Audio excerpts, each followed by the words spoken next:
In May 2021, a study of the special school district's current problem-solving process was completed. Specifically, the previous problem-solving with function in mind model was explored in order to determine its impact and effectiveness on supporting team decision-making for addressing lagging social, emotional, behavioral skills for students. 5 essential questions were utilized to gauge and complete this study.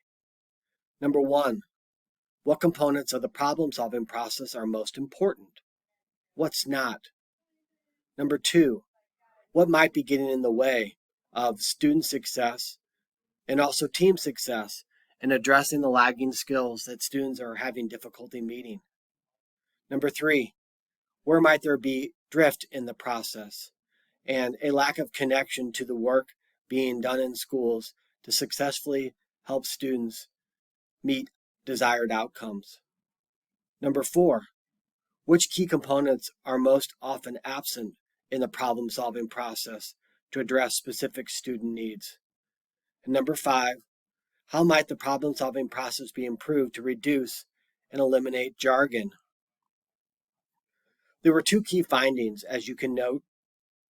Number 1, there is an opportunity to address lagging skills as a function in the current process. And number 2, current problem-solving plans may lack caregiver input, trauma-informed care practices, cultural or responsive practice, and student voice. As noted, the changes address these opportunities, and changes include recommendations from ABA, social work, and in addition, SEB, EPS, and MTSS teams. You will note later in this presentation access to specific tools to work as a team in utilizing the problem-solving process. This would be the problem-solving process template and also the problem-solving process facilitator guide. And again, these will be explored later in this on-demand training. The overall training plan was to develop a train-the-trainer model where effective practice specialists, instructional coaches, ABA, social workers, administrators, and school psychologists who previously have been trained in the problem-solving process can review this on-demand training. In turn, staff at this level will receive an asynchronous or on-demand training. Face-to-face coaching labs will be available 2 to 3 times a year, and training will contain resources and steps to facilitate the updated problem-solving process. Problem-solving process trainers will provide in-district and building training and coaching to instructional level staff.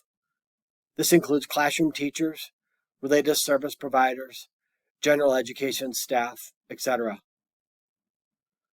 A key is to align problem-solving process training to director professional learning plans and processes, and core data sets are submitted regarding problem-solving plans and coaching logs as applicable for those in the train-the-trainer model.